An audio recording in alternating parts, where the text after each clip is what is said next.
Good morning students. Next video जो है हमारा in embryology is the development of ovule और the megaspore. So straightway going to the development, you can see here this is the placental epidermis. Okay, this is the placental epidermis और उस epidermis पे एक छोटा सा प्रोट्रूबरेंस आता है। Placenta पे छोटा सा प्रोट्रूबरेंस आता है बिकॉज जो एपिडर्मिस के नीचे वाला हिस्सा होता है हियर सब एपिडर्मल रीजन, यहाँ पे सेल्स जो होते हैं दे डिवाइड एंटीक्लाइनली। ओके, एंटीक्लाइनल डिवीजन होता है और एक छोटा सा ऐसा उभार सा आता है।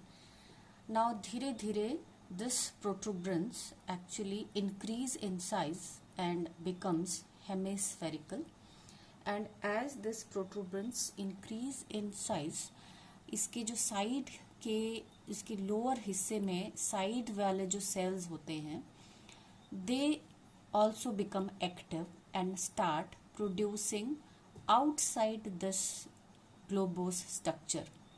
तो ये जो हमारा ग्लोबो स्ट्रक्चर बन रहा है प्लेसेंटा के ऊपर, ये हमारा न्यूसिलस डेवलप हो रहा है, यानी कि मेगास्पोर की जो बॉडी होती है जिसके अंदर एम्ब्रियो सैक बनता है वो डेवलप होने लगती है ऑन दी प्लेसेंटा ऐसे ग्लोबो शेप में, और धीरे धीरे उसके साइड के जो सेल्स होते हैं वो भी डेवलप करते हैं।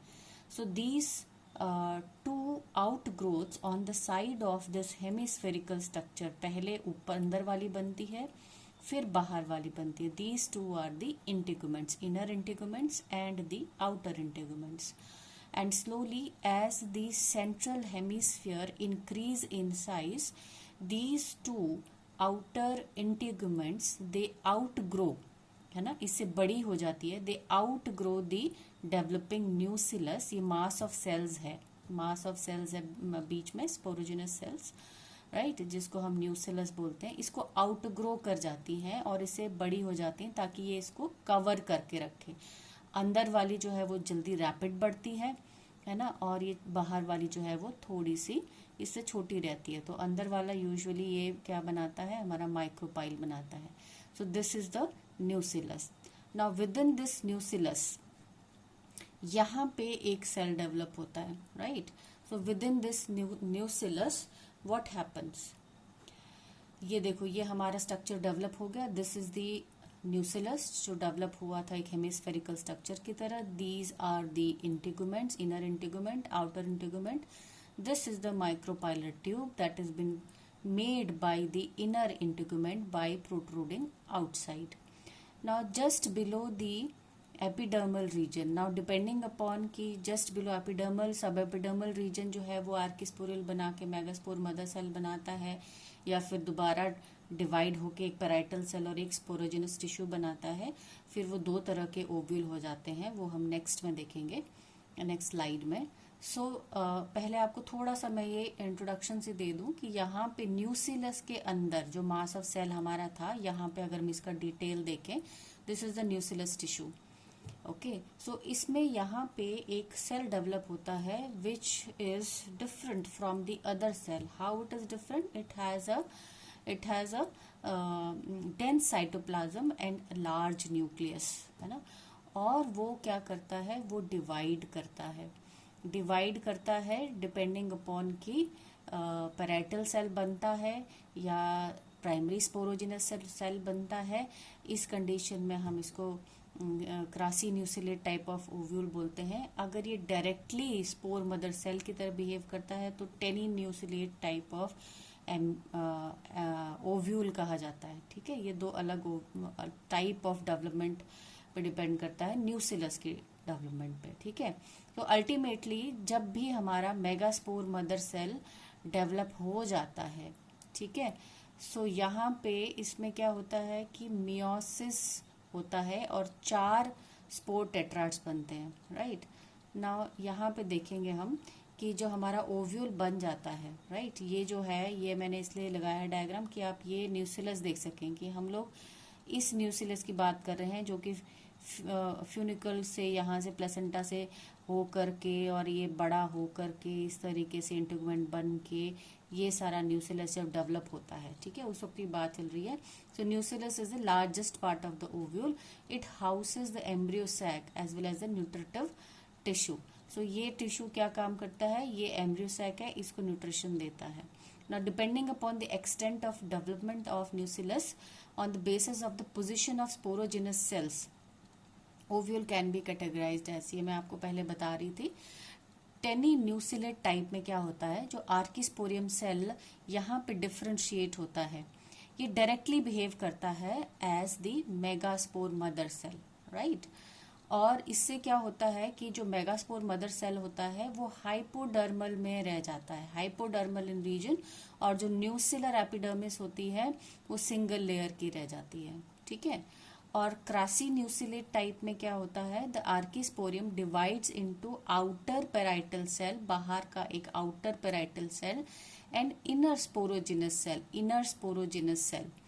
बाहर का जो पेराइटल सेल है it divides and redivides so that it can push the sporogenous cell deep inside the nucellus so that it can get maximum nutrition out of the nucellus. So ये ज्यादा nutritive function में रहेगा अगर हम न्यूसिलस की बात करें तो, ठीक है. So later on this cell will behave as the megaspore mother cell, और ये जो होता है सब हाइपोडर्मल रीजन में आ जाता है, यानी कि अंदर चला जाता है due to the formation of parietal cell. Okay, so this is called as the crassinucellate, this is called as the teninucellate, depending upon कि आर्किस्पोरियम सेल डिवाइड होता है कि नहीं होता है, राइट. अब हम अगर न्यूसिलस की बात करें तो यहाँ पे देखो, ये मैं आपको बता रही थी, archesporial cell which develops in the nucellus. In crassinucellate ovule, it divides by periclinal division to form outer small primary parietal cell and inner bigger primary sporogenous cell. Now, this will function as the megaspore mother cell. And in teninucellate or pseudo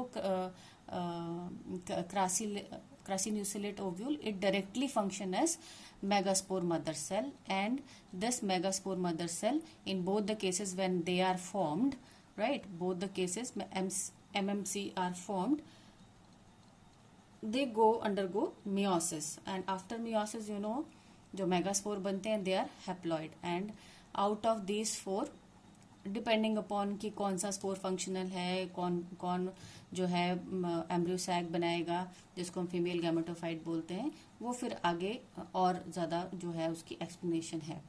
now यहाँ पे primary parietal cell का fate क्या है, either it can remain undivided depending upon different species, और it may divide to form parietal tissue. So ये जो है parietal tissue जो है responsible for the formation of number of wall layers of the massive nucellar cap. So ये इसका fate है primary parietal cell का, ठीक है. सो इसके बाद हम आते हैं इंटीगुमेंट के ऊपर. सो इंटीगुमेंट का एक अलग हेडिंग देखिए मैं इसलिए बता रही हूँ क्योंकि इंटीगुमेंट जो या न्यूसिलस की जो कवरिंग होती है, प्रोटेक्टिव कवरिंग होती है, और जो कि एक तरफ से ओपन रहती है जिसको माइक्रोपाइलर रीजन बोलते हैं, जहाँ से पोलन ट्यूब एंटर होती है. सो ओव्यूल में अगर एक ही इंटीगुमेंट होती है तो हम उसको बोलते हैं यूनिटेगमिक, जो कि जिम्नोस्पर्म में देखी जाती है. यहाँ पे ओ रह गया हुआ है, ठीक है, जिम्नोस्पर्म में देखी जाती है. एंड अगर ओव्यूल जो है 2 इंटीगुमेंट के होते हैं, 2 इंटीगुमेंट होती है इनर और आउटर, वो बाइटेगमिक ओव्यूल कहलाता है. और ये ज्यादातर जो होता है हमारे नॉर्मल एंजियोस्पर्म में हमें बाइटेगमिक ओव्यूल मिलता है, ठीक है. और कुछ एक ओव्यूल ऐसे भी होते हैं एक्सेप्शन जिसके अंदर इंटीगुमेंट होती नहीं है, they lack integument, they are called as the ategmic ovule, ategmic ovule, and it is mainly seen in Oleaceae family, या फिर ये सेंटलेसी फैमिली में भी देखा जाता है. जो चंदन के पेड़ जो होते हैं ना, चंदन के पेड़, उसके अंदर भी एटेगमिक ओव्यूल जो है वो पाया जाता है, ठीक है. फिर इसके बाद हम आते हैं, there is something called endothelium, और sometime it is refer to as integumentary tapetum, right. So these 2 terms are given for a special purpose. Endothelium, if you remember, जब एंथर की डेवलपमेंट हम कर रहे थे तो एंडोथीलियम वो ऐसी लेयर थी सेल्स की जो कि न्यूट्रिशन प्रोवाइड करती थी, राइट, न्यूट्रिशन प्रोवाइड करती थी टू दी टैपिटम, एक वॉल की लेयर होती थी, है ना, और टैपिटम के थ्रू वो स्पोर्स को न्यूट्रिशन देती थी. सो ऐसे केसेस में जहां पे यूनिटैगमिक ओव्यूल होता है, यानी कि एक ही उसकी इंटीग्यूमेंट होती है, या टेनी न्यूसिलेट टाइप ऑफ ओव्यूल होता है जिसके अंदर न्यूसिलस बहुत अच्छे से डेवलप नहीं होता है, न्यूट्रिटिव टिश्यू जो होता है.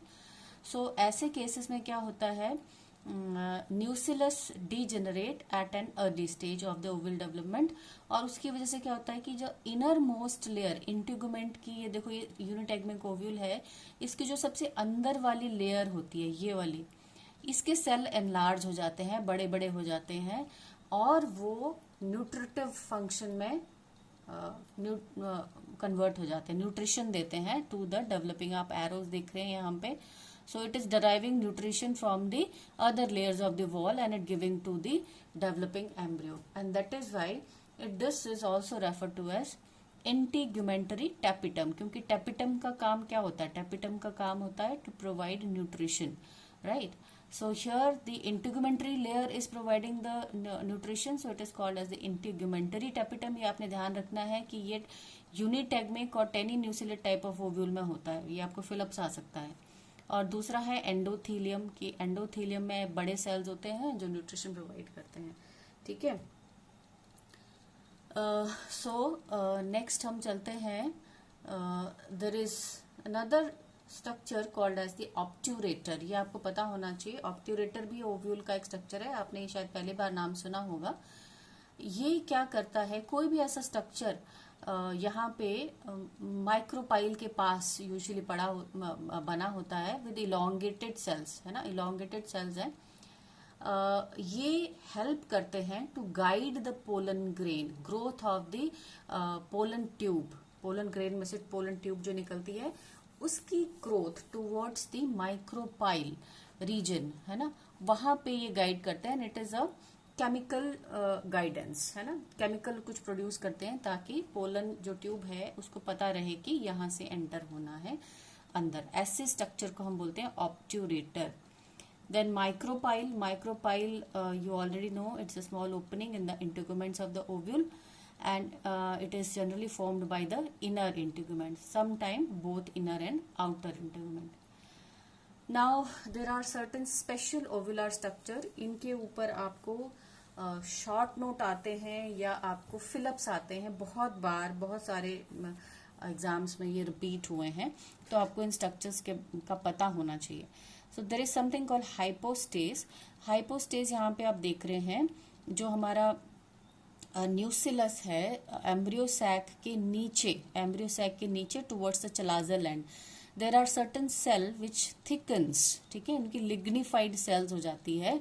ऐसे सेल्स को, लिग्निफाइड थिक सेल्स को हम बोलते हैं hypostase. So a group of cells which differentiated from the other cells of the nucellus in the chalazal region below the ovule, है ना, below the embryo sac and above the vascular supply, right? So इसमें cytoplasm कम होता है, lignified wall जो होते हैं वो ज्यादा होती है. इसी के जैसा जो है, इसी के जैसा स्ट्रक्चर जो है, अगर ये माइक्रोपाइल रीजन की तरफ होता है और इसके सेल्स इलोंगेटेड होते हैं, लिग्निफाइड ये भी होते हैं बट इलोंगेटेड सेल्स होते हैं, लंबे लंबे. ठीक है. सो इस तरह का सेल्स अगर माइक्रोपाइलर रीजन की तरफ होता है तब हम इसको बोलते हैं एपिस्टेस. एपिस्टेस. फिर हम आते हैं, नेक्स्ट है एरियल. एरियल को कई साइंटिस्ट जो है, स्पेसिफिकली मैं महेश्वरी का नाम लूंगी, तो उन्होंने एरियल को बोला कि ये एक थर्ड इंटीग्यूमेंट है कुछ एक प्लांट्स में. It is representing the third integument. और इसका बहुत अच्छा एग्जाम्पल आप मिरिस्टिका फ्रेग्रेंस में देखते हैं, जो नट मैग होता है हमारा, जिसके ऊपर ये जो रेड कलर की लगी है, इसको मैं हिंदी में बोलूँ तो जावित्री का नाम है. ये एक it's a type of spice, है ना, नट मैग में. इसको हिंदी में आई एम नॉट रिमेम्बरिंग क्या बोलते हैं. तो ये जो है यूज होता है बहुत ज्यादा उसके लिए क्या बोलते हैं, एज अ स्पाइस, दोनों चीजें, ये बाहर जो उसके एरियल है ये भी, और ये नीचे वाला। तो एरियल क्या होता है? एरियल होता है फ्यूनिकुलस की out growth, the annular growth of the funiculus. Funiculus जो कि नीचे से उग करके पूरा ओव्यूल को कवर कर लेता है। कई बार ये पूरा कवर्ड होता है, जैसे हम इसमें देखते हैं लीची में। लीची में जो जूसी पार्ट जो हम खाते हैं, ये यहाँ से जनरेट होकर के पूरा ये कवर होता है ऊपर तक। अगर आप लीची को कभी तोड़ेंगे तो ऊपर यहाँ पे आप देखेंगे कि फ्लैशी पार्ट जो है लेयर्स में जुड़ा होता है ना। तो यहाँ से ये जन्म लेता है और ऊपर लेयर बाय लेयर जो है ये पूरा ओव्यूल को कवर करता है, ओव्यूल जो कि बाद में सीड बन जाता है ना। तो लीची में भी, लीची में तो आप एरियल खाते हैं, तो लीची में फ्लैशी हो जाता है एरियल। तो ये बहुत अच्छा एग्जाम्पल है एरियल का, और ये बहुत बार पूछा जाता है एग्जाम में, तो आप ध्यान रखेंगे इस चीज का। फिर नेक्स्ट है operculum. Operculum as the name says, operculum, आपने ये वर्ड फ्यूनेरिया में सुना होगा। फ्यूनेरिया में जो कैप्सूल है उसके जो ऊपर कैप लाइक स्ट्रक्चर होता है उसको भी ऑपरक्यूलम बोलते हैं।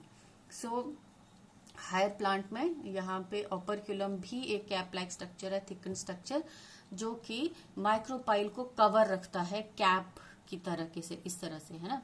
और ये बहुत अच्छा एग्जाम्पल जो है, यहाँ पे ये जो है इनर वॉल है, ये आउटर वॉल है जो ड्राई पेपरी है।